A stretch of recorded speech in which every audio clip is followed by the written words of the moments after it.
하나님 말씀은 요한복음 6장 4절과 11절을 읽겠습니다. 마침 유대인의 명절인 유월절이 가까운지라. 11절 예수께서 그 떡들을 가져 축사하신 후에 앉아있는 자들에게 나눠주시고 물고기들도 그렇게 그들이 원대로 주시니라. 먼저 전하는 요한복음, 오늘은 6장입니다. 이것이 하나님의 일이다. 예수를 향하여 믿는 것. 이런 제목으로 말씀을 나누겠습니다. 요한복음 6장은 오병이어의 사건으로 유명합니다. 근데 사복음서에 다 나와 있어요. 요한복음의 특징은 다른 복음서에 있는 것은 기록을 대부분 안 합니다. 그걸로 충분하니까. 그런데 이것을 보충해야 되겠다. 이것만큼은 반드시 들어가야 되겠다. 그런 것만 대개 기록하는데, 특별히 이 오병이어의 그 사건, 떡 5개와 물고기 2마리로 5,000명 장정만 먹이고 남은 사건은 다 기록되어 있는데도 불구하고 요한이 또 기록했어요. 이건 네 복음서에 동시에 있는 것은 이 오병이어밖에 없습니다. 그러면 왜 이것을 기록했을까? 다른 복음서는요, 많은 사람들이 왔는데 말씀을 듣다 보니까 날이 저물었어. 그 많은 사람들이 한꺼번에 어느 동네에 가면은 음식이 준비가 안 되잖아요. 그러니까 그 사람들을 굶겨 보낼 수 없다. 그래서 불쌍해서 그들에게 떡을 먹여주시는 것으로 이렇게 기록되어 있습니다. 근데 요한복음에서는 이 4절 특히 마침 유대인의 명절인 유월절이 가까운지라. 유월절을 사람들에게 인식시키기 위해서, 유월절하고 예수님과 관계를 알려주기 위해서 그랬다는 것을 요한이 이렇게 기록하고 시작합니다. 그러면 유월절은 무슨 날일까요? 애굽에서 400년 종살이하고 나올 때 마지막 밤에, 그러니까 10번째 재앙이 내릴 때, 그때 어린 양을 잡아서 문설주에 바르라. 그러면 죽음의 사자가 넘어가리라. 그래서 이스라엘 백성은 문의 출입구에 그걸 다 발랐더니 그 집에서는 아무리 없고, 그걸 안 발랐던 집의 모든 장자가 죽어나가는 사건이 벌어졌습니다. 그래서 그들을 그날 밤에 애굽의 왕 바로가 이제 내쫓아서 나오게 되는데, 그걸 기념하는 것이 유월절입니다. 유월이라는 것은 유월달이라는 말이 아니죠. 유월, 유는 것은 이제 건너뛴다는 거죠. 죽음의 사자가 지나가는 그 절기, 그걸 기념하는 것입니다. 그러니까 유월절만 되면은 유대인들은 양을 잡아서 그 피를 문 출입구에 바르는 거예요. 그리고 살은 먹는 거예요. 그러니까 피는 바르고 살은 먹는 거. 근데 오늘 유월절 어린 양의 살을 뭐가 똑같냐면은 오늘 말씀 보면은 51절에 그 말씀이 있어요. 나는 하늘에서 내려오는 살아있는 그 떡이니 사람이 이 떡을 먹으면 영생하리라. 내가 줄 떡은 세상의 생명을 위한 내 살이니라. 그러니까 생명의 떡이 상징하는 것이 예수님의 살이란 말이에요. 피라는 것은 구원을 얘기하고, 우리가 구원받는 것을 만족하면 안 되는 거죠. 구원받은 다음에 우리가 해야 될 일이 있습니다. 우리가 한 떡이 되는 거예요. 그래서 그 떡이 한 몸이 돼서 예수님과 결혼하는 것. 그러니까 구원받았다고, 하나님 자녀가 되었다고, 그것은 예수님 피만 힘입는 거예요. 피만 보는 거예요. 그러나 그것만큼 안 됩니다. 그 살도 먹어야 되는 거예요. 그래서 한 몸이 돼서 결혼까지 가야 되는 것을 말씀하기 위해서 유월절이 되니까 그때 이제 오병이어의 이적을 행한 것을 보여주고 있습니다. 그래서 오병이어의 사건은 자세한 것은 삼복음서에 다 나와 있어요. 간단히 11절에 보니까 예수께서 그 떡들을 가져 축사하신 후에 앉아있는 자들에게 나눠주시고 물고기들도 그렇게 그들이 원대로 주시니라. 그럼 이렇게 간단하게 기록되어 있는데요. 이건 왜 이렇게 간단하게 기록되어 있을까요? 다른 복음서에 자세하게 기록되어 있으니까. 이 유월절에 양을 잡는 것인데, 양이 과연 누구냐? 그건 고린도 전서 5장 7절에 있습니다. 너희는 누구 없는 자들인데 새 덩어리가 되기 위하여 묵은 누룩을 내어버리라. 우리의 유월절 양 곧 그리스도께서 희생이 되었느니라. 그래서 유월절 양은 나중에 보니까 예수님을 떡을 얘기하고 살을 얘기하는 것을 여기서 말씀하고 있습니다. 마태복음 14장 19절에 보면 거기서 떡을 나눠주는 방법을 설명하고 있어요. 그 예수님이 사람들에게 직접 나눠주신 것이 아니에요. 그럼 누구에게 나눠주시죠? 사도들에게 나눠주세요. 그리고 사도들이 그거를 사람들에게 나눠줍니다. 이걸 원칙은 변하지 않아요. 항상 복음은 사도들을 통해서 주시겠단 말이에요. 그 예수님이 부활하신 다음에 다른 사람들은 안 만났단 말이야. 사도들하고만 하나님 나라에 대해서 말씀하시고 그들을 통해서 전하기를 작정하셨어요. 그래서 사도행전 1장 8절에 보면 오직 성령이 너희에게 사도들에게 임하시면 사도들을 증인 세우겠다는 거예요. 예루살렘과 온 유대와 사마리아와 땅끝까지 증인 삼겠다는 것이 예수님 뜻이고 그들을 통해서 복음 전하시겠다는 거예요. 그러니까 우리가 직접 주님께 하나님께 계시받았다. 그건 불법이에요. 그렇게 하시는 법이 없어요. 여기서 바로 이 떡을 제자들에게 그 12광주리가 왜 있을까요? 사도들 하나씩 가지고 12광주리를 가지고 나눠줬어요. 그러니까 나중에 거둘 때도 여기 보니까 그들이 그걸 다 12바구니에 차게 거두었으며 또 다 거두는 것도 사도들이 거둔 거란 말이에요. 그래서 이 원칙을 여기서도 나오고 있습니다. 그러니까 에베소서 2장 20절에 보면은 너희는 사도들 곧 선지자들을 터위에 세우심을 입은 자라. 그러니까 사도들 터위에 입었기 때문에 우리는 구약 성경이 기초가 되어서는 안 돼요. 구약 성경은 예수님의 오시는 것에 대해서 말씀한 거고 우리가 한 몸이 되려면 그리스도의 신부가 되려면 그 매뉴얼은 신약 성경이라는 거예요. 그것이 사도들의 기록이니까. 그래서 우리는 성경을 읽을 때 그런 부분을 감안하지 않으면 정말 쓸데없는 걸 많이 하는단 말이에요. 구약 성경이 필요 없다는 말이 아닙니다. 구약 성경의 용도와 신약 성경의 용도가 다르다는 것을 말씀드리는 겁니다. 그래서 예수님은 반드시 사도들을 통해서 성도들에게 생명의 말씀도 그래서 바울이 그러잖아요. 나의 복음, 내가 전한 복음 외에 다른 복음을 전하면 이것은 저주를 받는다 그러잖아요. 그것은 다른 사도가 전한다는 말이 아니라 사도가 아닌 사람이 복음 전하는 건 저주받을 일이라는 거예요. 예수님은 꼭 사도를 통해서 복음을 전하게 됐다는 거죠. 그것을 강조해서 말씀하는 것입니다. 오늘 6장에서 가장 중요한 일 하나가 나옵니다. 도대체 하나님의 일이 뭔가? 그거는 그때도 당시에 이스라엘 백성들도 궁금했단 말이에요. 예수님 저런 말씀하시니까 그러면 하나님의 일이 뭡니까? 물어보잖아요. 여기 28절에 그들이 묻되 우리가 어떻게 해야 하나님의 일을 하오리까? 우리가 많은 일을 하고 있는데 자꾸만 책망을 받는단 말이에요. 그럼 도대체 무슨 일을 하는 것이 하나님의 일이냐는 것을 질문하고 있는데 그 질문은 지금도 똑같단 말이에요. 그죠? 사람들은 많은 일을 하고 있어요. 많은 교회가 큰 계획을 세우고 있어요. 근데 그건 사람의 계획이지 하나님이 원하시는 일은 그게 아니란 말이에요.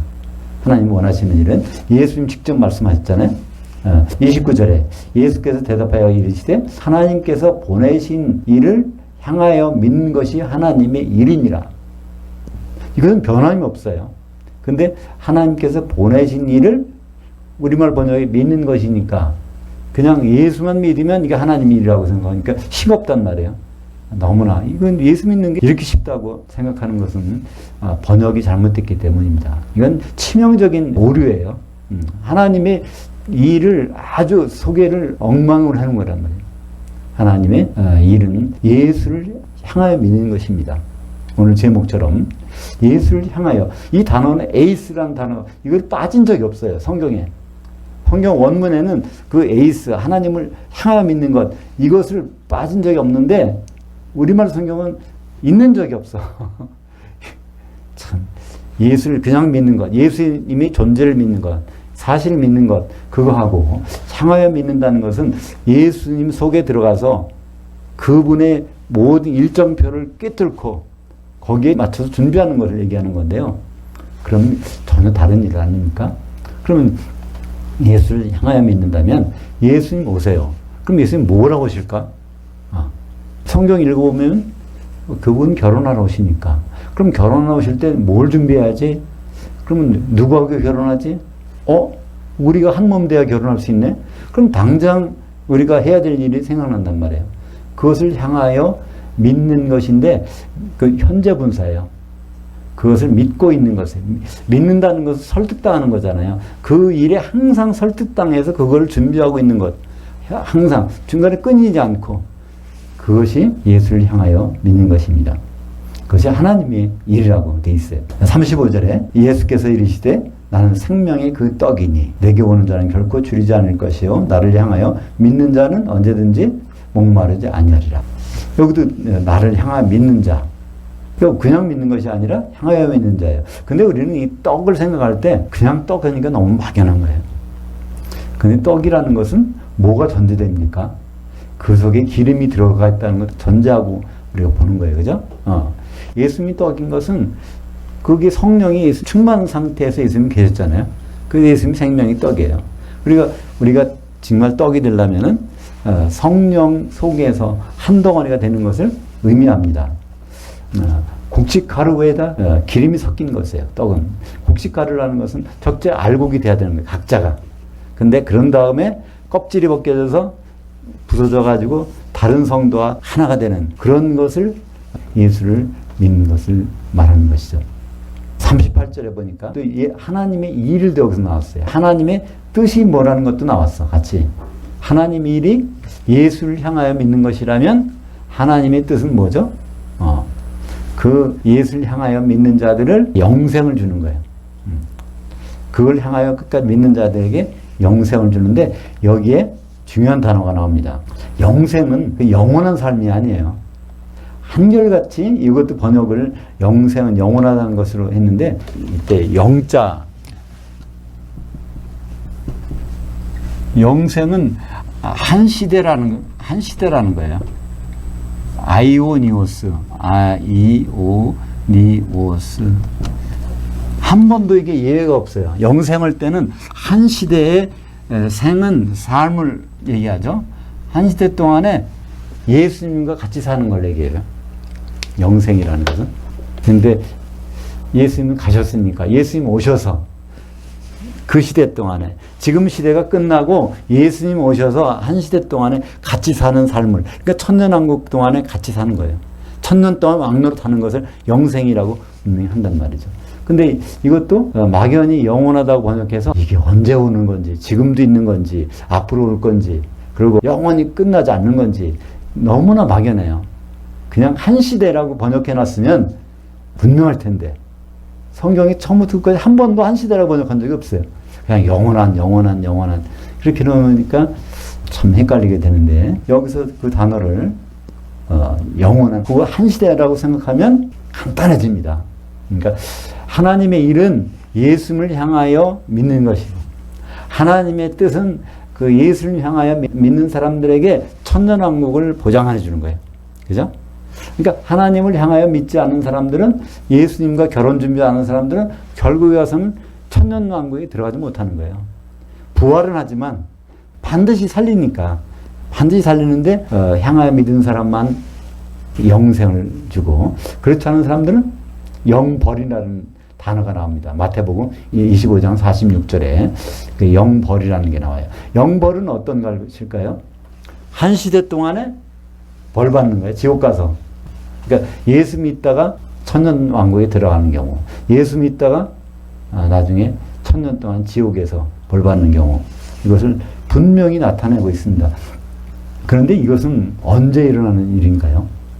그리스도의 심판대에서 그런 일이 나타나는 거죠. 예수님 오시면은 결혼하기 전에 결혼할 신부 준비가 되는 사람인가 아닌가를 먼저 확인해요. 그러면 그 확인한 사람은 누가 되겠어요? 중매쟁이잖아요. 그죠? 그러니까 사도들이 중매쟁이니까. 고린도후서 11장 2절에 보면 사도인 바울이 그렇게 말합니다. 내가 하나님의 열심으로 열심히 내는 것은 너희를 한 남편 그리스도께 내가 중매했기 때문에 그거 안절부절 못한다는 거예요. 중매를 해놨는데 딴 데다 마음 피고 있어. 그러니까 참 중매쟁이 입장에서는 한심할 거 아니에요. 그래서 그런 마음을 거기서 전하고 있는데 그러니까 결혼하기 직전에 그리스도의 심판대에서 심판하는 사람은 중매쟁이가 맞잖아요. 그것이 마태복음 19장 28절에 사도들에게 이스라엘 12지파라는 것은 성도들이죠. 그들을 심판해서 뭘 심판할까요? 기름이 준비되는지 안 됐는지, 결혼할 수 있는지 안 됐는지. 마태복음 25장 10절에 그들이 살아간 사이에 신랑이 오므로 준비했던 자들은 혼잔치에 들어가고, 그럼 준비 안 했던 자는 어디 갈까요? 내가 너희를 모르노라. 근데 지옥에서 천년 동안 보내게 된 것입니다. 그러니까 여기 보면요, 그들이 살아갔다 그러는데 그들이 어디로 살아갈까요? 샀을까요? 성령은 어디 계시다 그랬죠? 성령은 세상에 없어요. 세상은 알지도 못하고 보지도 못한다고 그랬어요. 성령은 교회에 계시단 말이에요. 이제 교회가 올라갔어. 그들이 어디, 여기서는 그들이 사러 갔다고만 했는데 결국은 못 샀다는 것도 우리는 알 수 있습니다. 기름 준비는 그들은 못한 거예요. 25장 46절에 양과 염소의 그 비유에서 그게 나오는 거죠. 양들은 누구의 양들이죠?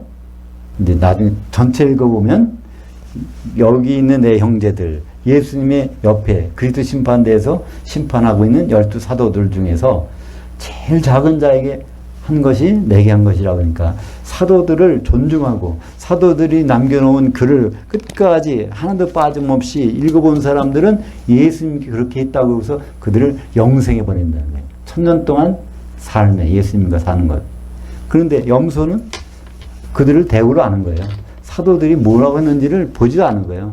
뭐 다른 것만 안 보는 거예요. 구약 성경이나 다른 참고서나 그런 것만 보는 것이지 거기에 대한 관심이 없어. 언제 그랬습니까? 전혀 관심이 없다는 거예요. 그런 것은 영벌이라고. 영벌이라는 것은 1000년 동안 지옥에 들어가는 것을 말합니다. 그래서 고린도후서 5장 10절에는 많은 사람들은 이것을 잘못 해석해요. 상급의 심판이 있다고 해요. 예수 믿게 되면 나중에 상급의 심판을 받는다. 근데 상급의 심판이 아니에요.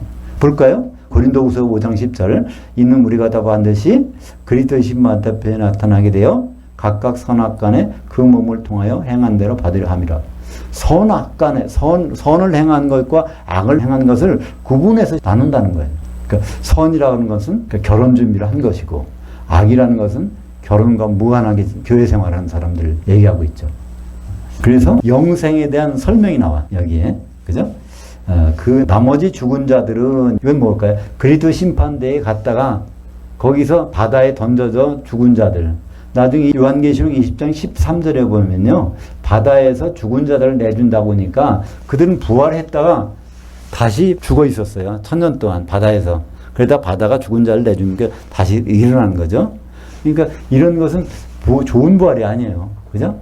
부활했는데 다시 지옥에 가서 죽어 있으니까. 그러니까 그런 사람들이 있는가 하면 20장 6절에 첫째 부활에 참여하는 자들. 이게 첫째는 순서가 아니라 그랬죠. 질적인 가장 좋다는 뜻이에요. 부활해가지고 공중에 올라가서 거기서 지옥에 안 들어가는 부활. 혼인잔치에 들어가고 그 다음에 1000년 동안 예수님과 같이 있는 거잖아요. 그러니까 20장 6절 보면요. 제일 좋은 부활에 참여하는 자들은 복이 있고 거룩하도다. 둘째 사망이 그들을 다스리는 권세가 없고 그들이 하나님과 그리스도의 제사장들이 되어 1000년 동안 그리스도와 더불어 왕노릇 하니라. 그 1000년 동안 예수님과 같이 지내잖아요. 그거를 영생이라고 하죠. 1000년 동안 그 시대 동안에 예수님과 같이 사는 거예요. 그것이 가장 잘 표현되는 것이 요한계시록 20장 6절입니다. 거기에 다 같이 나와 있어요. 그죠? 그 나머지 죽은 자들은 부활했다가 영의 몸을 입고 주님을 만났다가 거기 다시 바다에 던져져 죽어 있는 자들. 그들은 그냥 1000년 동안 그쪽이가 있고 그러나 좋은 부활, 그러니까 제일 좋은 부활에 참여한 자들은 1000년 동안 주님과 더불어 같이 지내는 것을 말하고 있습니다. 사도들을 중매쟁이로 세우신 하나님의 뜻을 우리는 안다면 우리가 뭐 해야 될지를 아는 거예요. 우리가 사도의 일, 그거는 하나님이 예수님이 어려니 알아서 하실 건데 예수님이 그 일이 부족해서 뭐라 하실까요? 물론 지금도 사도의 일을 하는 사람이 있어요. 목사나 복음전도자나 선지자로서 그 일을 하는 사람이 있어요. 그러나 그들의 신분은 성도입니다. 그죠? 대부분의 사람들은 성도들은 성도의 일을 하도록 돼 있어요. 그것을 오병이어의 사건을 통해서 반드시 12제자에게 그들을 통해서 나눠주고 그들을 통해서 12광조리에 거르시는 예수님을 볼 수 있습니다. 이것이 하나님의 일이다. 하나님의 일은 우리가 보기에는 거창한 것 같지만은 간단합니다. 예수님을 향하여 믿는 것. 해바라기가 해가 구름에 가려도 그 태양을 쫓아서 움직이잖아요. 우리가 정말 주바라기가 돼야 될 것입니다. 기도하겠습니다.